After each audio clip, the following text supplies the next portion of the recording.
Holst's musical suite, The Planets, is often depicted with images of the planets in our solar system. But today, we're looking at Mercury, not as an astronomical portrait, but as an astrological one. Holst was deeply influenced by Alan Leo, who is often referred to as the father of modern astrology. In his library, Holst had Leo's book, The Art of Synthesis. An early version of this book had a chapter titled Mercury the Thinker. To Holst, this movement was about the human mind, restless, changing, and perpetually busy. As we analyze it, look for how Holst translates the busyness of thought into specific musical techniques: bitonality, rhythmic ambiguity, and rapid textural shifts. One of the first things that really jumps out about Mercury is we see these odd key signatures. I mean, look at the violins here. We have violin 1 is in B flat and violin 2 is in A. Very strange. And similarly, we have a harp 1. We have 2 harps, and one is reading the key of B flat and the other is reading the key of A. And the reason for that is that this piece has these rapidly alternating chords that are not from the same key, the same diatonic key. So we see here, we have this run of B flat. This is a B flat triad, followed by a run of E major. And we just see that all over the place in here. We're just going B flat E, B flat E, B flat E. So we're just really jumping around. Let's listen to a little bit of this.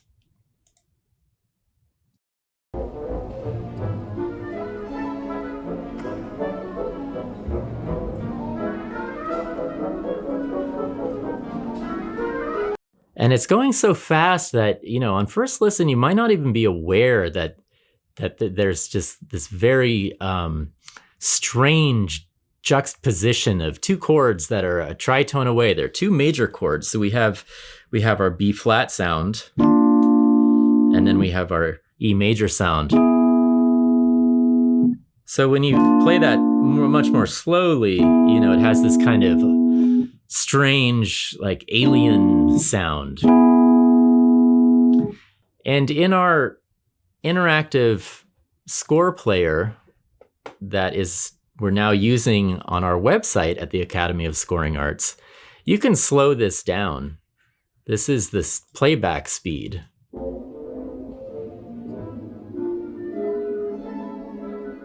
So you can kind of, get a better sense of these.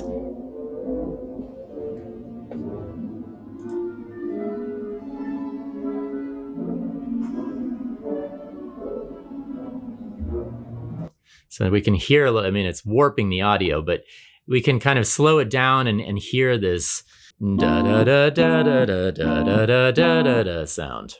And you can also get a sense of how, it doesn't just go for 3/8 notes, B flat, 3/8 notes, E, on and on and on. I mean, sometimes he slows down and he just stays in E for in A, the key of A major, for a little bit longer. He stays in A major through this whole bar here, that E chord. And at times you can also see there are longer stretches.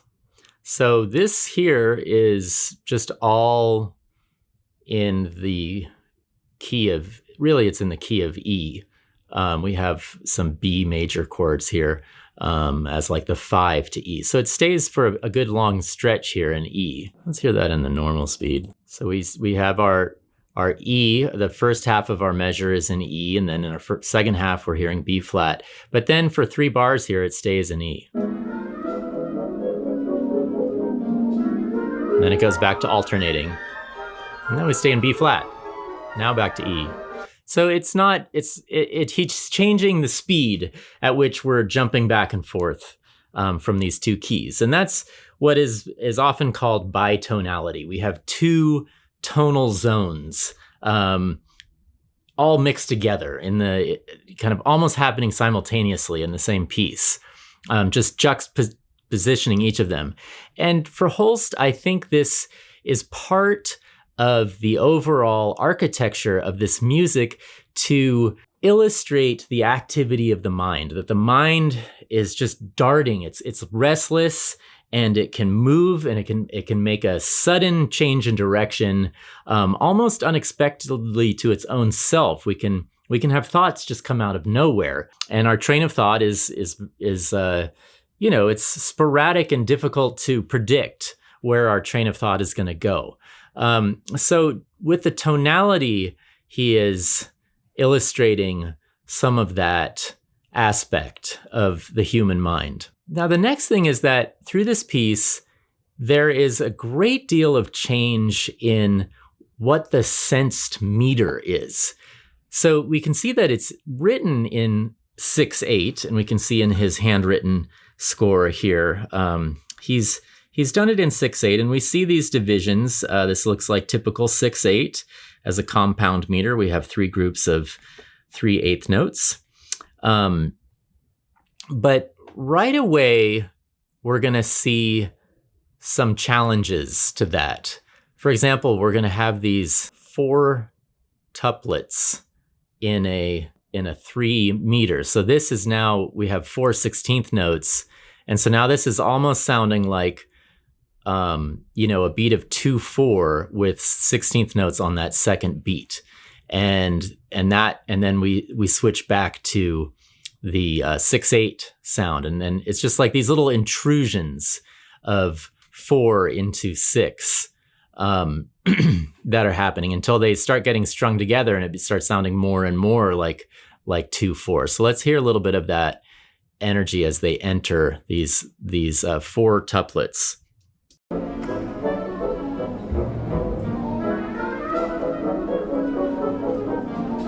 And even there we hear these are all triplets, but this almost sounds like 3/4 here, because we don't have, an 8th note rest, an 8th note on the strong on the second half of the 6/8 bar.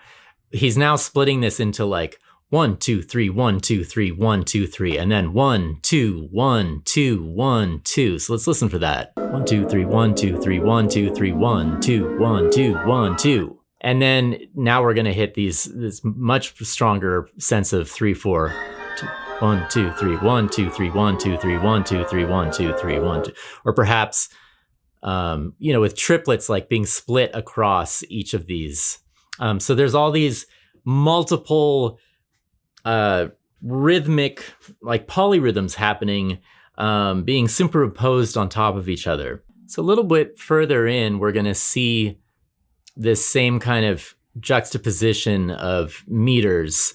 And then we hear the harps and the celeste start to stretch out even the feel of 2/4 and 3/4. And so you'll see they keep getting syncopated. So it's almost like it's slowing down the whole piece, the tempo of the whole piece.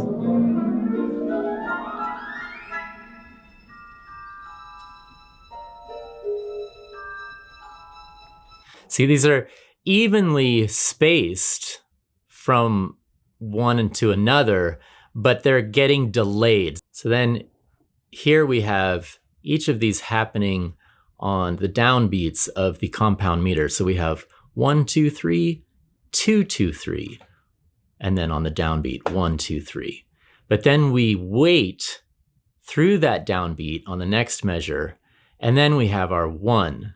Well, this is 2 2 2 3, and then 1 2 3. So these are still separated by 2/8 notes, but it's been suddenly delayed a bit.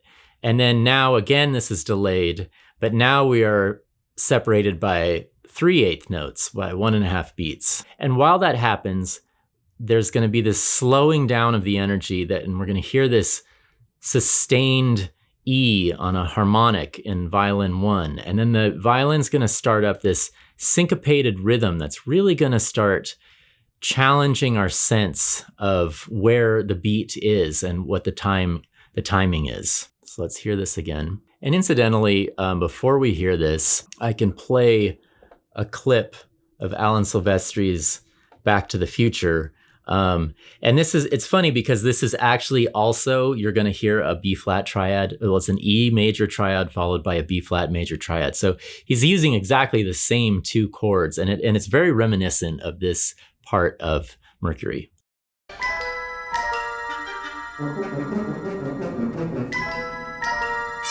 So we have this all throughout Silvestri's score to Back to the Future, this E major triad followed by B flat.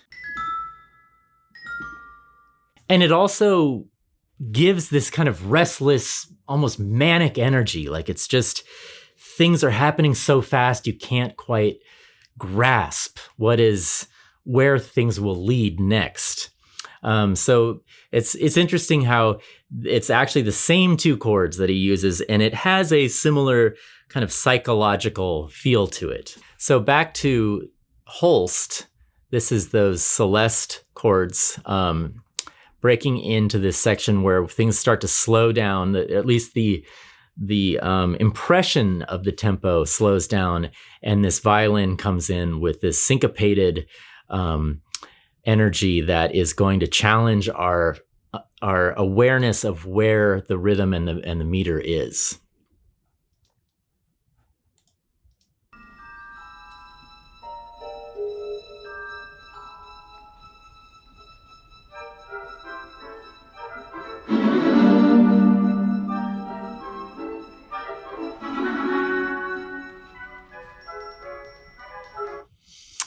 Okay. And finally, I want to get to this section. This is the section 3, and we're going to hear this solo violin, and it's going to give us this melody in 3 bars, and we're going to hear this melody over and over again. No change in the register, no change in the actual notes. And this is a great example of something a composer could model their own work on, particularly with film music. If you have a short theme and you're really trying to be parsimonious with your melodies, and this is an example of how to just keep playing that same short melody over and over again, but keeping it interesting. And some things to look out for is we're really stressing, at least in the accompaniment, a 2/4 feel now. So we have these 2 tuplets. And so now we really feel like that part of the rhythm is in 2/4. But look at the actual melody here. So it's almost got it, it's trying to have it 3 different ways. We have a measure of 3/4, we have 3 quarter notes, then we have a measure of 6/8, we have the groups of 3/8 notes, and then we have a measure of, you could think of this as 2/4, in synchrony with the accompaniment here. So we're going 3/4, 6/8, 2/4, 3/4, 6/8, 2/4. And the feeling of changing meters is also giving us this energy of a restless, active mind that is hard to predict where it's going, and it is constantly turning through various information that it's getting. So let's listen to this section. And also, I just love this, how you're in this one rhythmic feel here, and then we're going to switch to this probably difficult to perform rhythm.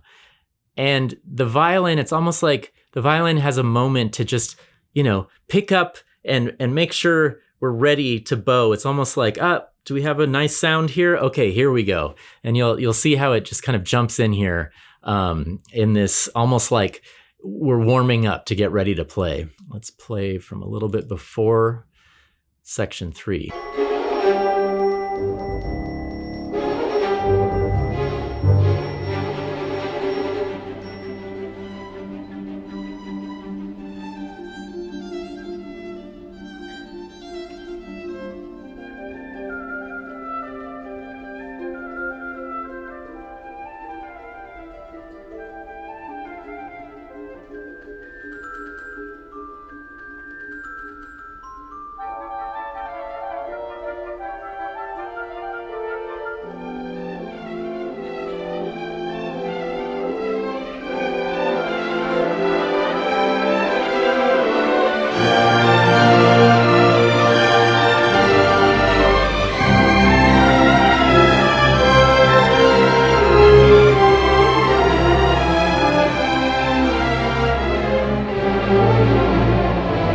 And of course, we're seeing this rapid change in orchestration, and which is so effective, and something that, of course, Ravel is famous for, and Bernard Herrmann in his scores would often do this. He'd have a very short, almost like micro theme, but he would just keep changing the players, the instruments that are playing that theme, and it provides constant variation, and it keeps things interesting to the ear. And it also sounds like there's almost like a churning energy, like there really is something happening. It's not just static.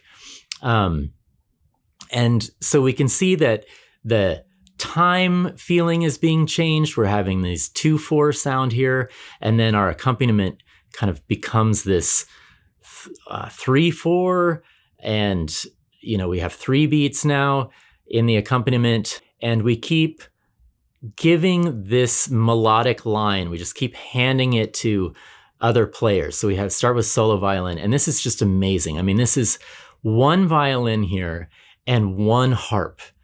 That's all we have playing in the orchestra right now. What a beautiful choice. And then it goes to the oboe. And we go to the other harp an octave higher. And we have a little bit of horn padding out the texture.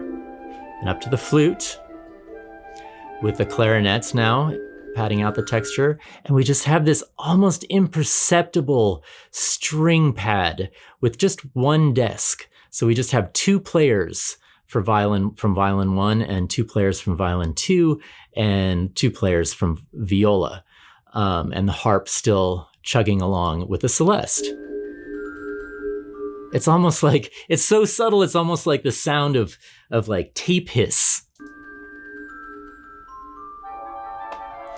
And now we have the woodwinds picking up this accompaniment pattern, and the clarinets and bassoons filling out the texture.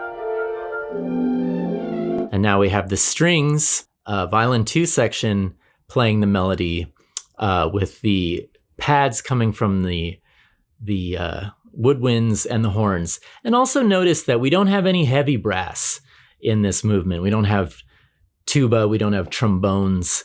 Very different from the beginning of the planets, where we had Mars and we had these really heavy brass presence. The horns are acting more in their role as kind of their dual role. They can take on the aspect of the woodwinds, and they can take on the aspect of the heavier brass. And here they're acting more as woodwinds. And then we get into a full 2D expression of the melody. You can find this interactive score on our website at scoringarts.com.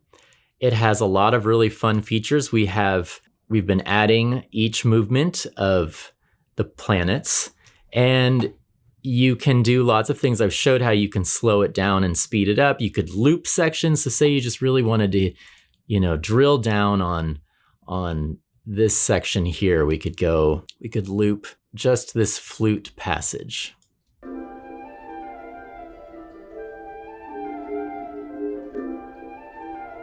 And we could just stay here. Sometimes this music just goes by so fast. And it's, if we're just playing it on Spotify or something, it's like we have to keep dragging the playhead back. But here we can just stick with 1 section and carefully listen to it and analyze it. So we can loop, and we also have added the ability, you can hide instruments. So say we just wanted to see the flutes. So this is now just the flute of the whole score. Or say we wanted to see the flute and the harp together. Now we're just looking at the flute part with the harp. So there's ways to hide staves and make staves the only section. And we have multi-track stems, so we can solo instruments. So let's see, in this section, I hear, what is it?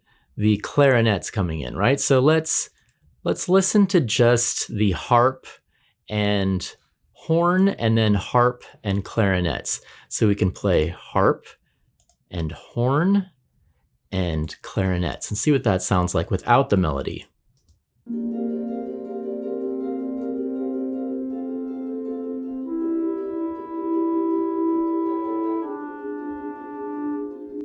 So this really allows you to drill down and understand, what's going on under the hood and get a feel for where these sounds are, how they're behaving in relation to each other. And you can access all of this on our website at scoringarts.com and becoming a member. And we also did a video series a few years back. We did all the movements of the planets, and you can watch all of those videos that we did in person here in Los Angeles with other members of the Academy of Scoring Arts when we discussed each of these movements. They're each about 2 to 3 hours long. So please join us and let's drill down and study together and nerd out. Thanks for joining me.